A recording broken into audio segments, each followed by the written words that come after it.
Welcome to the YouTube channel Professor Wilcox, where today we do HPCT section 4.6, the complex zeros of polynomial functions. Jeremiah was a bullfrog, was a good friend of mine. So in 4-6, we're going to talk a little bit about today the complex zeros of polynomial functions. If you looked at the on your own from yesterday's lesson, from the second part of 4-5, we had talked a little bit about the roots, in this case the factored form over the reals, and so we factored k of x as x minus 1, x minus 2, multiplicity of 2, and then x squared plus 4. And then I said to the class, we're going to get a little glimpse of what 4-6 is about, in this case taking x squared plus 4. If you set that equal to 0, take the 4 to the other side and take the root, you now have imaginary or complex values, complex roots. And so I have a fifth degree polynomial with 1, 2, 3, 4, 5 roots, right? And so this can be written as, this would be factored form over the reals because these are all real numbers, and this is the factored form over the complex. So that's what we're going to move into a little bit for this lesson. I want to be able to write our complex numbers as two different types of values. First of all, we have our real numbers, so those can go over here. And we have our imaginary numbers, which can go over here. Real and imaginary obviously are different, but if you put them together, you are underneath the complex umbrella. Complex numbers are always going to be in the form a plus bi, right? A plus bi form. And so this a value is going to represent the real part of the number, and the b value, or the bi value, I guess we should say, is going to represent the imaginary part.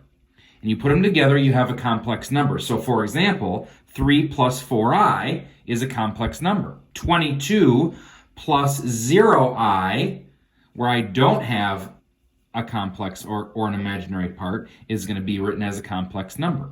This would be just real of 22. I could also have 0 minus 5i, where I don't even have a real part, but the negative 5i is going to be the imaginary part.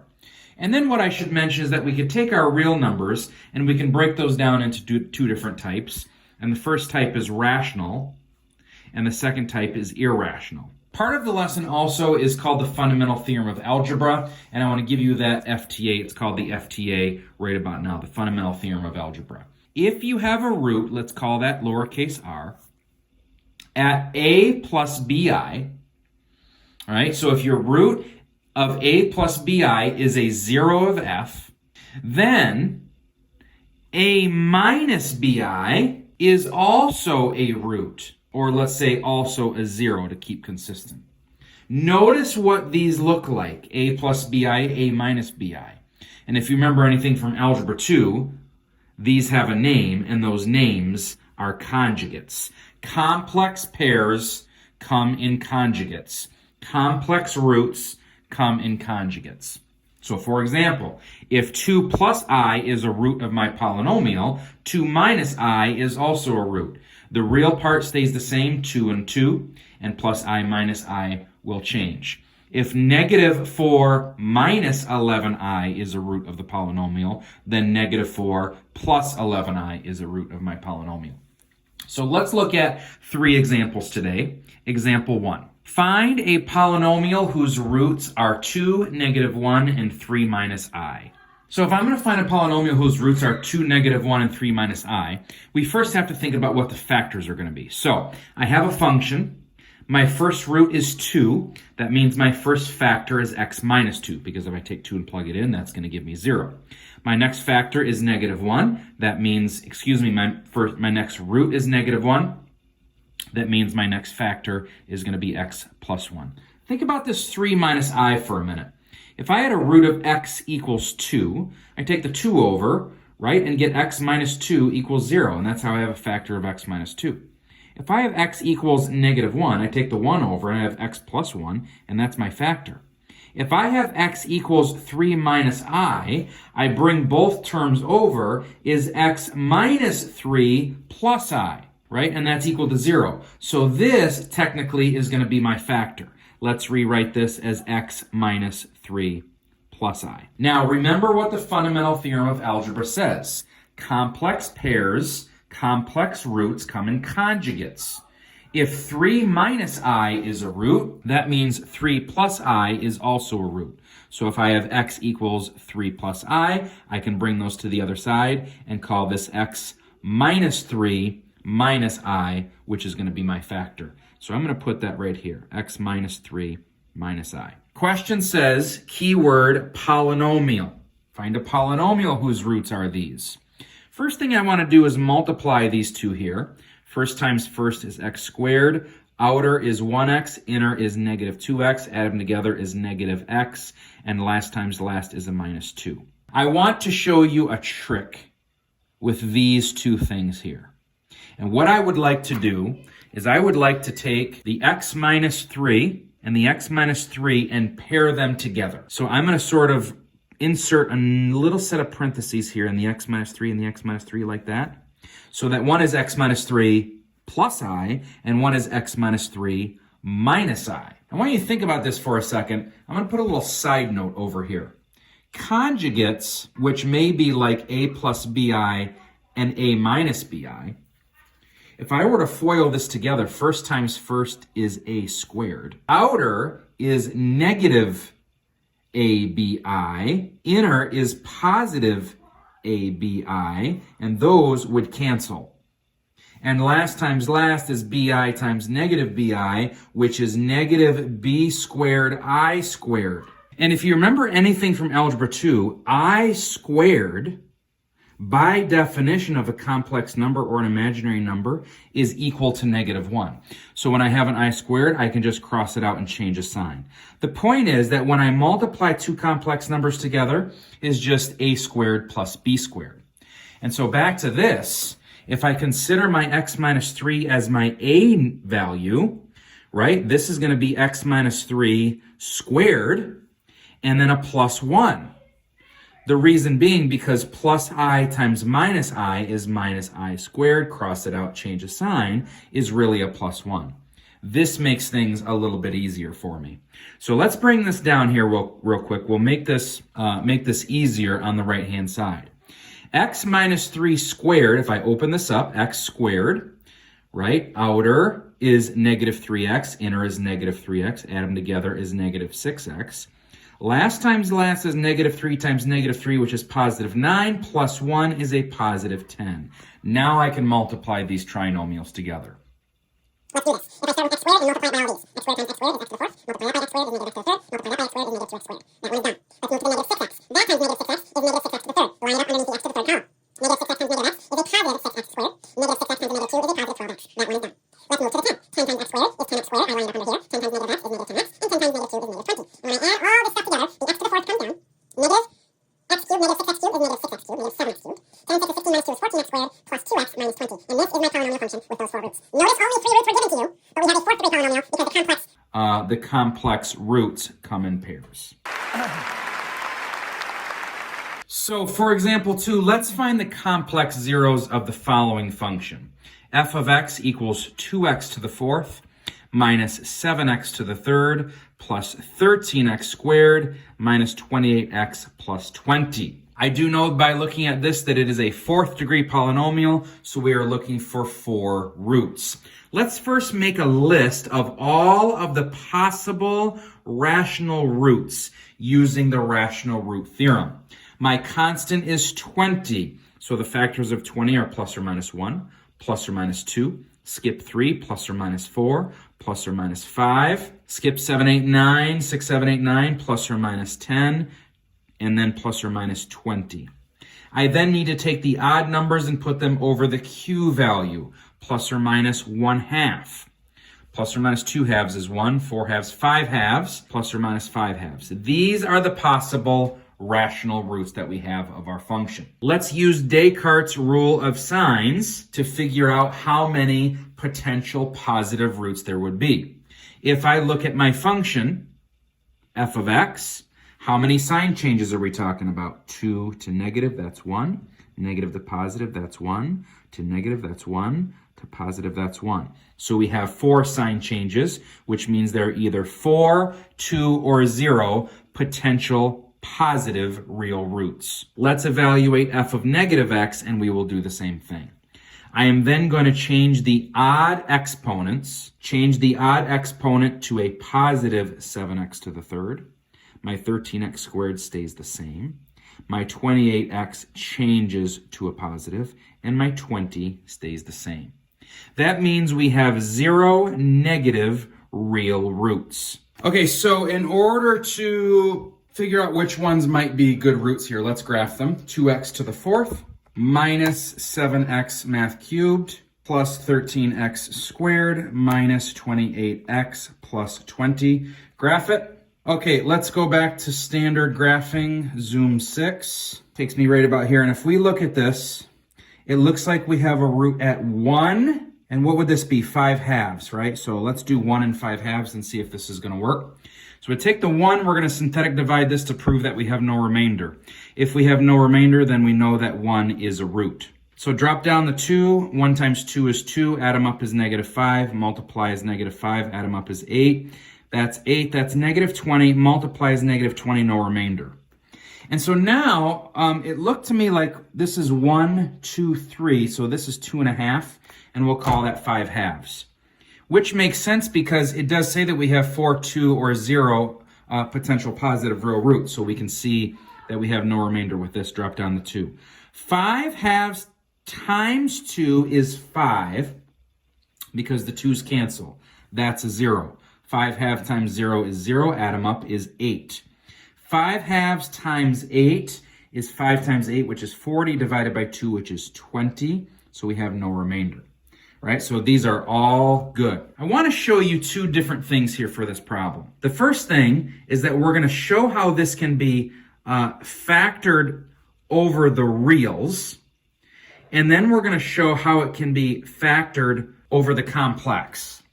So I know that we have a 1, which is going to be factored over the reals. Let's call this x minus 1. I have a 5 halves. I want to call this x minus 5 halves. We're going to fix that in just a second because that's not very nice. And then 2, right, it's just going to represent 2x squared because this is a 4th degree polynomial down by 1. And then I have a constant of 8. This does not look very nice. Okay, what does look nice is to take the 2 because this fraction right here, right? If I could take this 2x squared and factor the 2 out, right, let me drop this down here so we can see this. If I have an x minus 1 and an x minus 5 halves, and I take the 2 and factor it out like this gives me x squared plus 4. Now, if I take the 2, I can filter it back into this term, right? This is x minus 1. This would be 2x minus 5. And that looks way nicer than having that fraction right there. So this is going to be 2x minus 5 and then the x plus 4. This would be factored over the reals.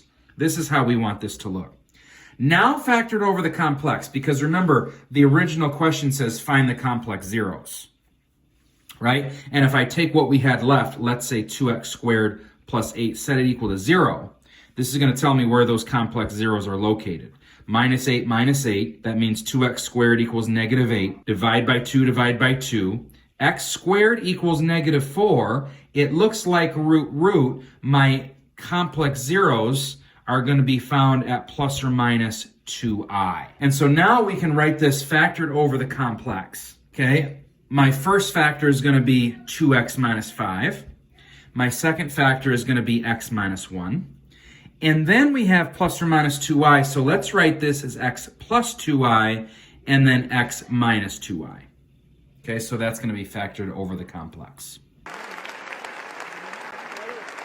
And so for my final example for today, my final example for this lesson, so what we want to do is we want to use the given 0, and we're going to be given 1 0 for free. In this case, 2 plus 3i, in order to find the remaining zeros of the function. What I do know is that this is a 4th degree polynomial. So this is going to be 2x to the 4th. So I need to find 4 total zeros. I have 1 already. I have 3 more to find. The fundamental theorem of algebra tells me that I know that 2 minus 3i is also a root. The problem is that we can't find the real roots here. What I know is that I could write all of this with 4 factors. If 2 plus 3i is a root, that means x minus 2 minus 3i is the factor. And if 2 minus 3i is the root, that means x minus 2 plus 3i is the factor. And as we multiply these together in example 1, let's combine the first 2 groups together. So x minus 2 times x minus 2 is going to be x squared minus 4x plus 4. Right? Outer and inner will cancel because those are conjugates. And minus 3i times positive 3i is negative 9i squared. Cross it out, change a sign. So this is really going to be x squared minus 4x plus 13, which is going to be these 2 factors multiplied together. Now, to find out what 2 factors are remaining, I could take this and divide it into the original function. Let's do that. The problem is that I can't use synthetic division, so what I want to do is I want to do long division to figure out what is going to be left over. Let's say that this is going to be 2x to the 4th minus 3x to the 3rd plus 3x squared plus 77x minus 39. Okay, how many times does the first term go into the first term? The answer is 2x squared. 2x squared times x squared is 2x to the 4th. 2x squared times negative 4x is negative 8x to the 3rd. And 2x squared times 13 is a positive 26x squared. Draw a line, parentheses, subtract away, first term is canceled. Let's drop everything else down. Negative 3 minus a negative 8 is a positive 5x cubed. 3 minus 26 is negative 23x squared, and I'm going to take the 77 and drop it down. How many times does x squared go into 5x cubed? The answer is 5x. Let's multiply around. 5x times x squared is 5x cubed. 5x times negative 4x is a negative 20x squared, and 5x times 13 is 65x. Draw a line, add parentheses, subtract, the first term is canceled. Negative 23 minus a negative 20 is a negative 3x squared. 77 minus 65 is 8x. Take the 39 and drop it down. How many times does x squared go into negative 3x? 77 minus 65 is 12. Mistake. How many times does x squared go into negative 3x squared? The answer is minus 3. Negative 3 multiplied around is going to be negative 3x squared. Negative 3 times negative 4 is a positive 12x. Negative 3 times 13 is negative 39. So when I subtract all this away, it's all canceled. I have no remainder, and that's what I wanted to show. What is remaining is 2x squared plus 5x minus 3, which can be factored as 2x times 1x. My factors of 3 that subtract to 5 are 3 and 1. And my minus will go with the, let's see, my signs are different and the plus goes to the larger. So the plus goes with the 3 and the minus with the 1, right? So I have 2 more roots to find. It says use the given 0. Use the given 0 to find the remaining zeros of the function. Well, I have x plus 3, which means I have another root of negative 3, and 2x minus 1 gives me another root of positive 1/2. So let's write this. There are 3 ways that we could write this. I want to make a list of all my roots. Here's how we would say this. My roots are going to be listed as 2 plus or minus 3i. There's 2 of them, and then a negative 3 and a 1/2. I could write this as factored over the reals. And factored over the reals would be my real root is going to be x plus 3. My 1/2 is going to come from the 2x minus 1. And then the 2 plus or minus 3i is going to come from this quadratic right here, which is going to be factored over the reals. And we can write this as x squared minus 4x plus 13. And then obviously we can factor this over the complex. Well, this is just a regular factor. This is a normal factor. And then I can write this with my other factors as x minus 2 minus 3i and x minus 2 plus 3i. If you have any questions, let me know, and I can answer them for you. Hope this has been helpful for you. Thank you very much.